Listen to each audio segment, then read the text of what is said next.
Welcome everyone, Questini here with a discussion about the greatest legendary lords in Total War Warhammer 3 according to the lore. Now, an honorable mention has to be given to Lord Mazdamundi because he's the reason the world survived the end times for as long as he did. Well, he and Lord Croak. Basically, the Skaven blew up the moon, and the moon started falling on the planet and would have killed everyone on the planet. And it was thanks to Mazdamundi and Lord Croak that the world survived. I mean, you could easily put Lord Croak over here. Unfortunately, Games Workshop, when it comes to their handling of the Lizardmen, let's just say they leave quite a bit to be desired. Because they are supposed to be one of the main factions of Order, but of course the focus is given to the Empire and other factions in the Old World as well.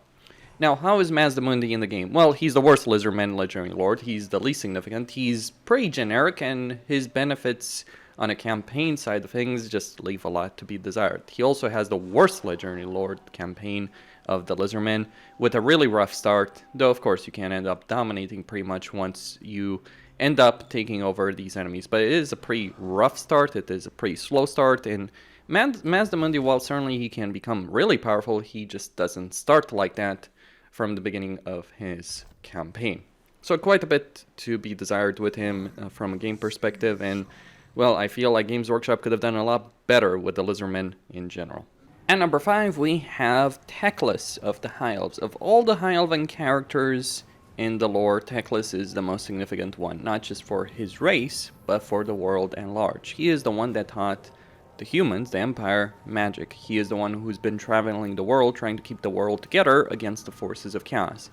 He's had a significant influence on the setting from the very beginning, when he was introduced, until the destruction of the world and the end times. He also becomes a natural god in Age of Sigmar, though the less time spent thinking about Age of Sigmar, the better, I think.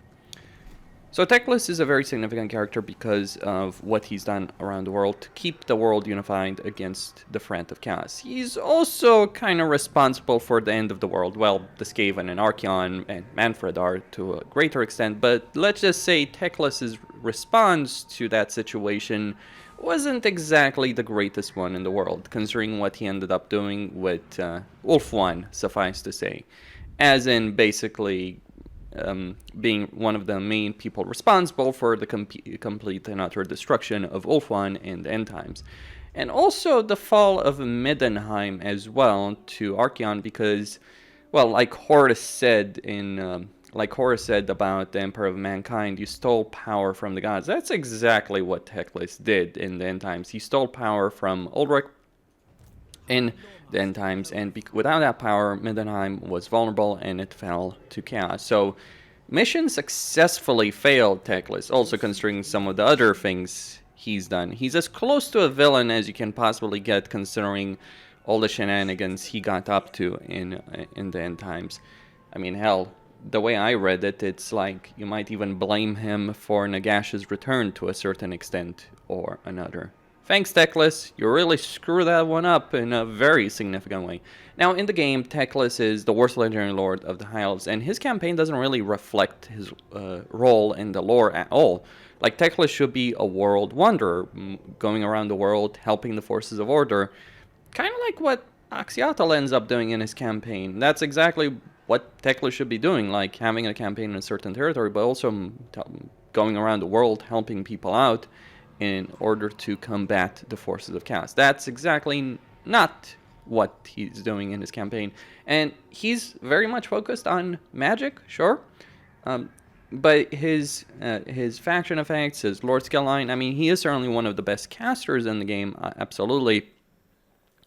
But he does lack the, well, you could say the versatility that the other legendary lords of the High Elves do have. Like, Tyrion is just far stronger, even though Tyrion is also pretty generic, but much, much stronger in terms of like empire building.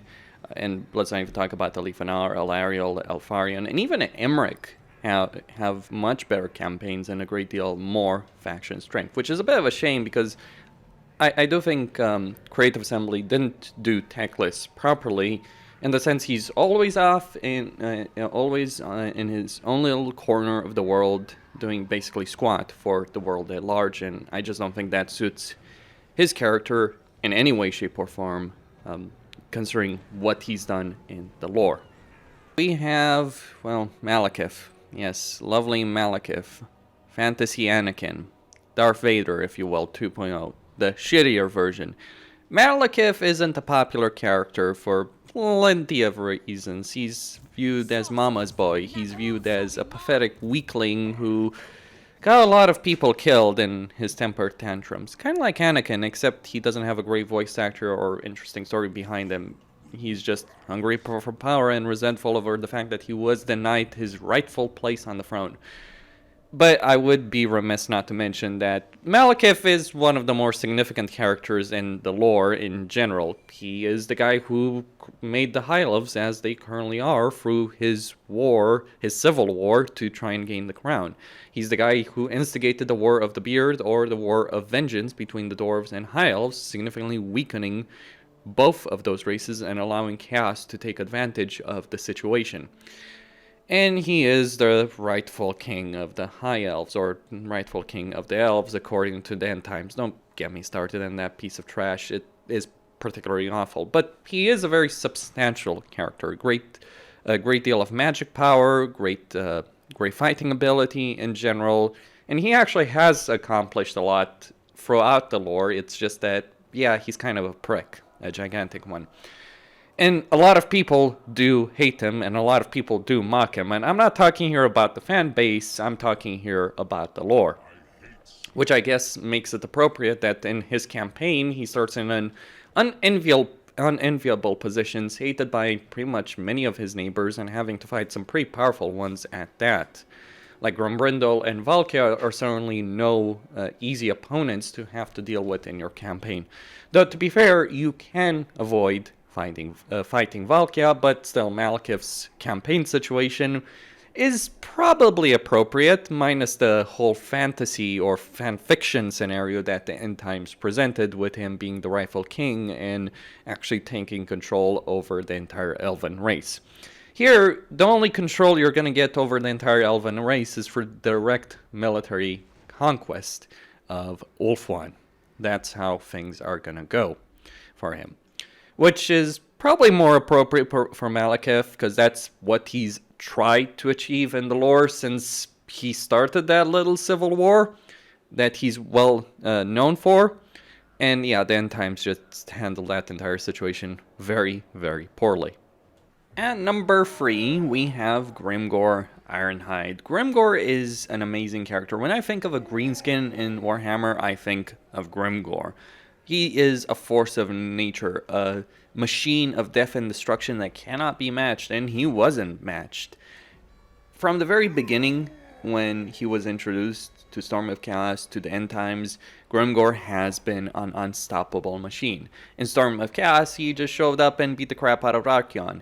In the end times, he was accomplishing a great deal more, in the sense that he conquered the entire East pretty much on his own. Basically, Grimgor, he went and unified the Greenskins in the East, fought off every rifle, then unified the Ogres as well, beat Greasus, beat Scrag, killed them, took over all of their followers, and created a massive, massive horde to topple the Chaos Dwarves. Just for, well, revenge, really, because of what the Chaos Dwarves had done to him. So mission successfully failed by the Chaos Dwarves in creating the Black Orcs. I mean, he became the champion of Gork and had the Winds of Beasts in him. And because of that, he was able to topple the Black Fortress despite Drazov's best attempts at stopping him. And then he showed up at Zarnagrund. He may not necessarily have been able to win, but then Gorduz and Hobgoblins basically were like, well, we're going to pick the winning side, and it's certainly not the Chaos Dwarves. So they betrayed the Chaos Dwarves, which isn't surprising, and, well, Zarnagrund fell to the Greenskin. So the entire area of the map of the Darklands and the Mountains of Morn became Grimgor's empire. Plenty tried to stop him, plenty of them failed. And then just for the fun of it, he headed far east to Nippon and, well, completely destroyed their fleet. And then he got teleported to Middenheim with his entire vast and powerful army to fight the final battle against Archaon. Archaon did manage to defeat him with all of his magical bullshit, but it was certainly a very difficult fight for him to do so. What I like about Grimgor in Warhammer 3 is that his campaign is basically that. It's like you're just conquering the entire East and no one can stand in your way. They will try, they will fail. You are the most powerful faction in the game at the moment. Grimgor is the most powerful legendary lord in the game. It's very thematic to what his character is, where he stands in the lore, with his ability to just create a vast and powerful greenskin empire. I think it would be interesting if Grimgor was able to somehow subdue the ogres and put them under his banner. That would be even more appropriate, but as it stands, I think of many of the campaigns of the game, this is certainly one of the one that is truest to the lore at the moment. And number 2, we have Archaon the Everchosen. Unlike Abaddon, the armless failure, Archaon actually managed to get things done. He fought off a variety of very powerful opponents and managed to defeat them and bring about the end times. He conquered Kislev and pretty much the entirety of the empire, with just like small areas managing to survive. And plenty of his opponents did try their best to defeat him. So Archaon did manage to unify the Norskins, did manage to unify the forces of chaos and defeat the forces of order.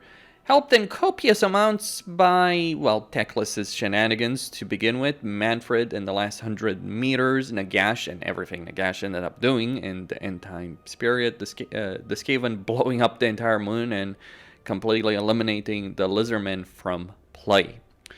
So Archaon did accomplish a lot, and at this point in Age of Sigmar, he is one of the main chaos characters in the setting, one of the most powerful chaos characters in the setting. It is kind of funny when Archaon, when the Horned Rat offered his blessings to Archaon, and Archaon just basically spat in the Skaven god's face. It's like, I don't need no blessing from some damned rat. So Archaon, pretty powerful, pretty competent, managed to get things done. There's certainly very much a Mary Sue type character or Gary Sue type character. Now, how is his campaign in the game relative to that? Well, it's pretty appropriate, actually, because Archaon starts in the far north, and his early game, much of his early game, like let's say 20, 30, 40, 50 turns, are spent unifying the various factions of Chaos, the Demons of Chaos, the Norscan factions, the Warriors of Chaos, and bringing them all under his banner. And then gathering all of his armies and unleashing them on the old world and just completely slaughtering everyone that stands in his way. That is pretty much what Archaon did do in the end times, or even before the end times. He unified the tribes and then unleashed the tribes on his enemies, and no one was able to stop him until the very, very end of that. So Archaon's campaign is very appropriate for him, though I'll be honest, it is a bit boring, or very boring at the moment, because you are completely unstoppable, and you're surrounded by minor factions from the very start, and any major faction that could stop you is too far away to be able to do so. So while Archaon's campaign is certainly appropriate for him, it is pretty dull. That's the only criticism I would give against it, but it is fairly appropriate from a lore perspective. His mechanics make sense, like he's an undivided legendary lord of chaos, he has access to all the gifts, he can forcefully confederate all the other legendary lords of chaos, and then he has to deal with corralling all of his vassals into a proper fighting force to unleash on his enemies. And finally, and number 1 is Settra the Imperishable. Settra does not serve, he rules. He created the largest and most powerful human nation in all of history in Nehekara. He ruled it with an iron fist. He was an unstoppable conqueror. Think of Alexander the Great, though combine a good dose of Augustus there in terms of like actually empire building. Like Alexander the Great in terms of military ability, Augustus in terms of political ability. He left his nation as the strongest nation in the world, probably at that particular point. And then his successors messed it all up. A certain Nagash ruined the day. That was in the ancient past, however. What happened since then? Well, Nagash happened, he ruined everything, and then Settra was revived by Katep.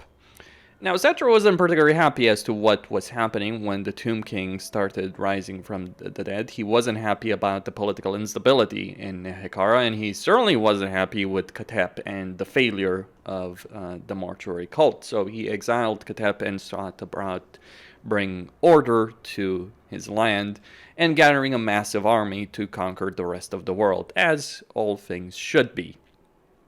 And then what happened? Well, depends on which version we're talking about, but in the end times, Nagash invaded Hekara, and Nagash was able to win. It did take a vast army of the Vampire Coast and the Vampire Counts in order to be able to succeed, and Settra might have won, even so, if not for the fact that Nagash basically became a god by that point. But even Nagash respected Settra enough that he offered him a powerful position in his own empire, and Settra was like, hell no. So Nagash razed Khemri to the ground and left Settra's skull in the desert, where he really contemplated his absolutely miserable existence at that point. And then the Chaos Gods happen. The Chaos Gods revive Settra, put his body back together, and tell him, and basically offer him everything on a silver platter if he goes fight alongside Archaon. So Settra ends up over here in Middenheim alongside Archaon. He fights Kholek Suneater because Archaon's had enough of Kholek Suneater. Settra wins, and then Settra fights in the final battle, where he promptly decides to give the middle finger to the Chaos Gods and basically says to Nagash, after saving Nagash's quote-unquote life, he tells Nagash that he's coming for him, but only once he's finished with the Chaos Gods. As the ID4chan wiki put it, he was one of the very few, if only, beings in the entirety of the Warhammer universe who was offered pretty much everything the Chaos Gods could offer and everything he could have wanted, and he basically told them no, because Settra does not serve, Settra rules. An incredible character, and certainly a fan favorite in a lot of ways, for pretty obvious reasons.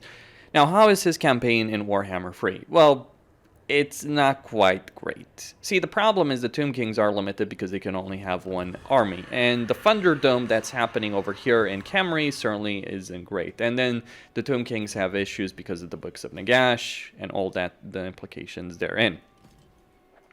To be fair, if you do get past the early game situation, you can become the most powerful of the Tomb King's Legendary Lord because Settra actually has a good amount of empire building ability, in the sense that with the construction time reduction and the growth benefit, he can build an empire, or he can build buildings faster than anyone else. He'll get to higher tiers faster than anyone else.